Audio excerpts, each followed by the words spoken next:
Em nome do Pai, do Filho e do Espírito Santo. Amém.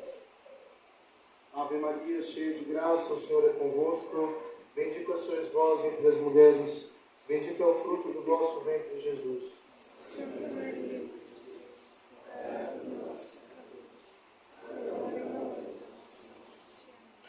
Nossa Senhora do Bom Conselho, São José,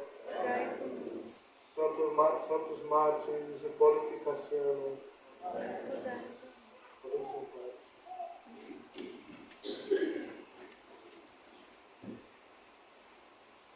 antes do sermão desta manhã, gostaria de lembrar a todos que já se aproxima a grande festa da Assunção de Nossa Senhora. Principalmente convoco todas as confrarias, especialmente aquelas mais de espiritualidade mariana, para 2 missas naquele dia, devido a essa grande solenidade do dogma da Assunção de Nossa Senhora, o término também da nossa novena em honra a Nossa Senhora da Assunção, no dia 15, se não me engano, na terça-feira, as Santas Missas às 6 e às 19 horas. Também naquele dia, dá-se início à Quaresma de São Miguel. Amanhã, na missa da noite, e também naquele dia, no dia 15, vamos abençoar as velas e o que mais os fiéis forem usar para devotar São Miguel. Peço o maior número possível de pessoas do nosso apostolado faça essa quaresma pedindo proteção para o nosso apostolado. Também aos senhores pais aqui presentes, eu desejo um feliz Dia dos Pais e gostaria de ofertar um singelo presente, um cartão e uma medalha de São José, que peço que os senhores venham ao módulo da fila da comunhão para receber de minhas mãos no final da Santa Missa. O que é ser pai? Antes de responder, gostaria de falar de São José, pois a sua vida e missão lançam luzes na concepção de paternidade que queremos enfatizar hoje. As pessoas comuns são pais por acidente. Ou seja, você continua sendo você se o seu filho não vier a existir. No entanto, com São José, não foi assim.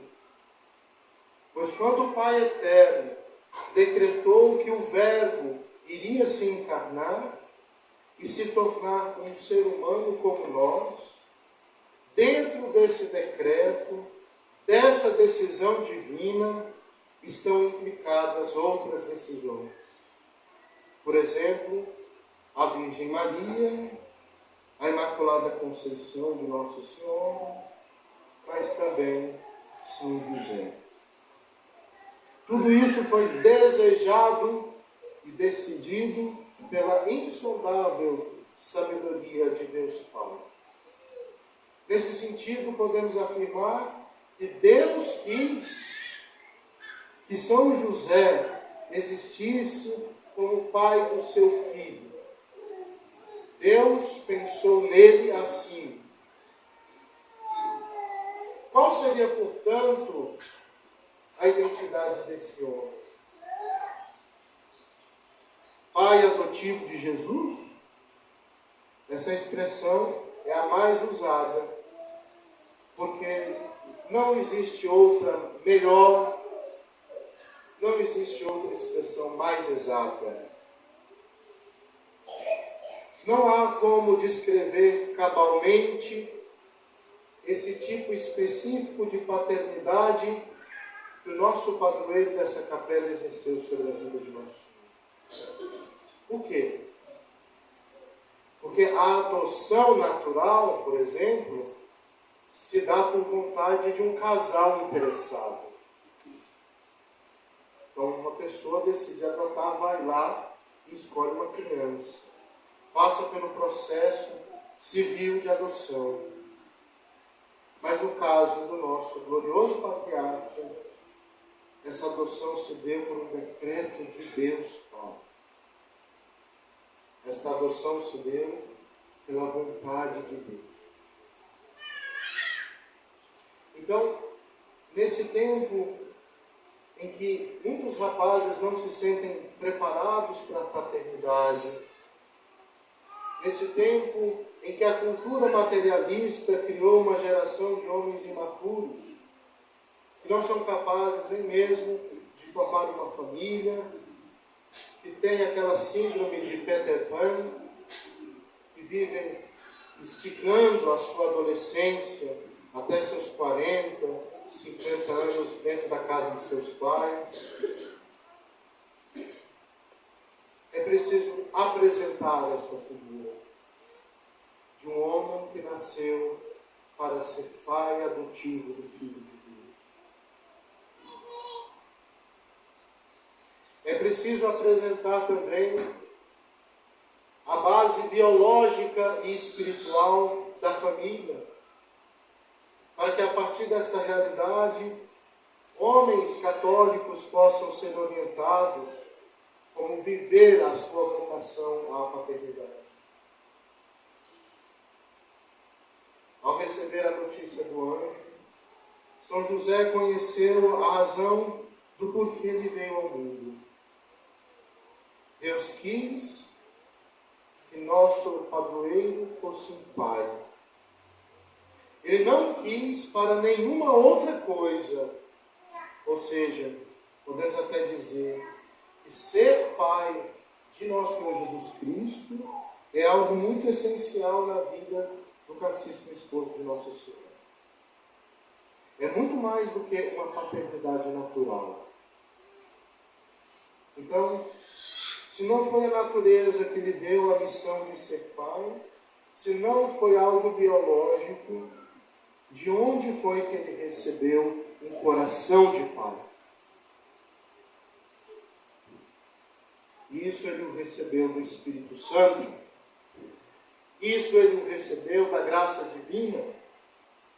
Basta nos lembrarmos que lá em Gálatas, São Paulo fala do Espírito Santo agindo em nós, espírito de adoção filial, e que ele clama em nós e nos faz dizer: Abá, Pai. Isso quer dizer que a graça do Espírito Santo nos deu um coração de filhos. São José recebeu também um coração de pai. Essa graça preeminente e especialíssima é uma graça da qual nós, que somos chamados a ser pai, que somos chamados a exercer a nossa paternidade de alguma forma, devemos contemplar e pedir em nossas orações. Foi preciso uma assistência especial para que ele cumprisse essa missão, depois de ter visto, o próprio Deus ter visto nele uma humildade abissal. Essa humildade grandiosa de nosso padroeiro fez com que Deus o escolhesse. Por isso também é que o inferno treme ao ver tal humildade. O inferno tremeu quando viu a humildade de São Miguel. O inferno tremeu quando viu a humildade de Nossa Senhora. O inferno treme quando vê qualquer sinal de humildade, de submissão. No caso de São José, uma humildade tão recolhida que veio de um amor escondido. Será que nós podemos imaginar que amor extraordinário o deste homem em relação a Cristo, aquele seu Filho bendito? Nós todos devemos pedir um amor semelhante. E é daqui que brota a glória desse grande santo. Pensando na lembrancinha a ser entregue para os senhores, não podia ter escolhido algo melhor, tanto em relação à imagem quanto em relação à frase para vos inspirar. Prestem bem atenção. Esta lembrancinha que foi abençoada com tanto amor, a imagem e a medalha. São José, nosso padroeiro, de quem estamos falando, da sua vocação divina à paternidade. E a frase da Epístola aos Efésios: bendito seja Deus Pai, de onde brota toda a paternidade. Um breve resumo do que está ali. Meus filhos, a família é, antes de tudo, uma instituição genuinamente humana. Vejam, por exemplo, que quando um animal recém-nascido aprende sozinho a andar e comer, um bebê humano, por outro lado, necessita da presença de adultos por quase 15 anos para finalmente enfrentar as dificuldades do mundo. Isso demonstra que para florescer a natureza humana requer um ambiente seguro e estável, que só pode ser encontrado dentro do vínculo do matrimônio, ou seja, na presença de um pai e de uma mãe, como demonstram inúmeros estudos científicos. No tempo das cavernas, por exemplo, a mulher tinha a missão de cuidar das crianças, ao passo que o homem protegia o lar dos ataques de outras tribos ou animais selvagens. Essa divisão de papéis, justificada pelo corpo da mulher, que é mais acolhedor e aconchegante para a criança, e pelo corpo do homem, que é mais forte e robusto. Vemos então que é a própria biologia que supõe uma subordinação da família ao homem, uma vez que ele deve agir como defensor da família. Para sobreviverem, mãe e filhos tinham de obedecer às orientações muito especiais de um pai.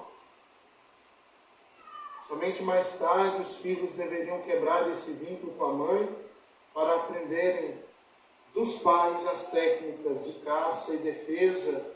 Eles aprendiam então a ser líderes como seus pais. O homem precisa fazer esforço para ser homem.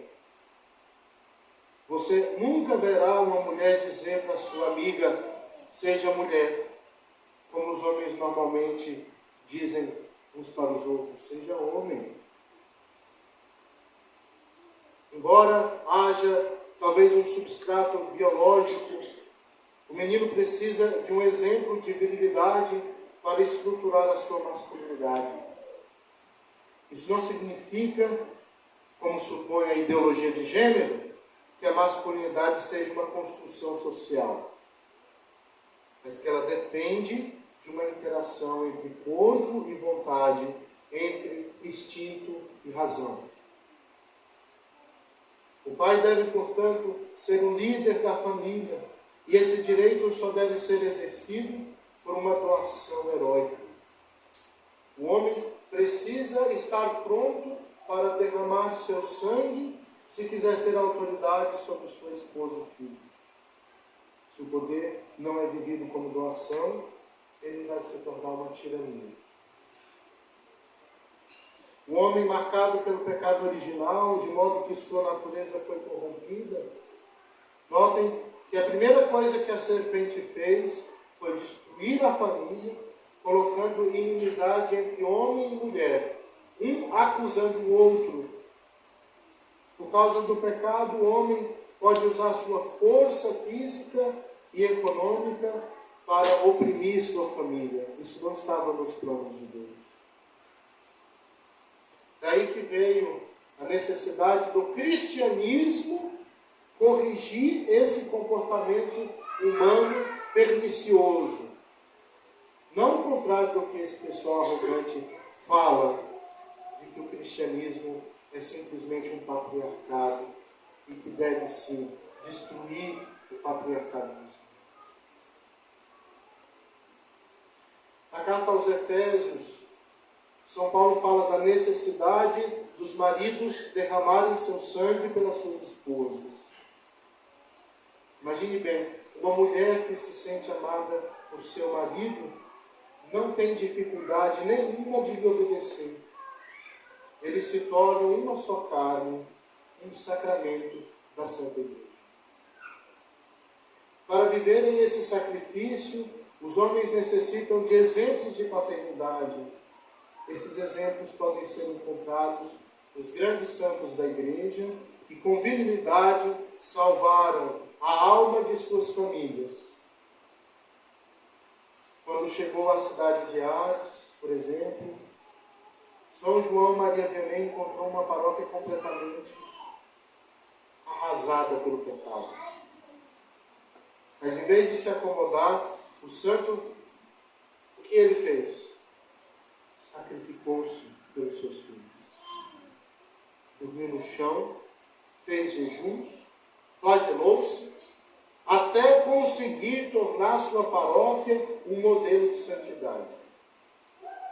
Além disso, ele não teve medo de enfrentar a oposição, indispondo-se com muitos paroquianos que queriam continuar vivendo uma vida devassa. Também não teve medo da oposição do demônio, que vinha pessoalmente para tentá-lo. De igual modo, os pais precisam ser esta presença de Deus para seus filhos. O pai precisa lhes dar de comer, levando-os, sobretudo, à mesa eucarística, governando-os através de paternos conselhos, como diria Santo Tomás de Aquino. Os pais precisam estar preparados também para viver a solidão por causa de sua missão. Apesar da figura da mãe ser mais atrativa, porque a mãe às vezes é uma cúmplice e tem sempre o filho do seu lado, o pai, por outro lado, habita em luz inacessível. Ele é a lei, aquele que precisa, às vezes, dizer não.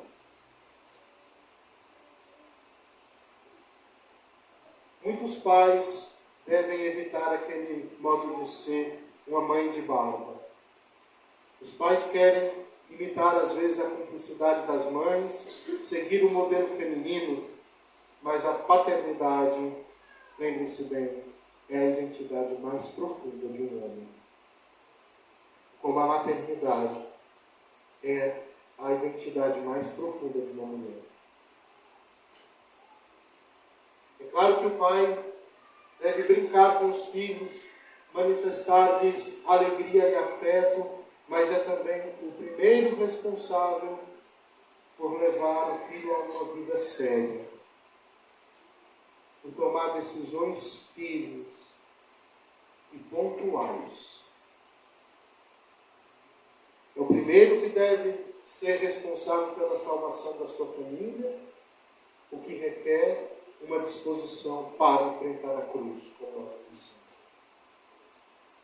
O pai que não se sacrifica por sua família, põe em risco tanto a salvação dos filhos, quanto também a da esposa.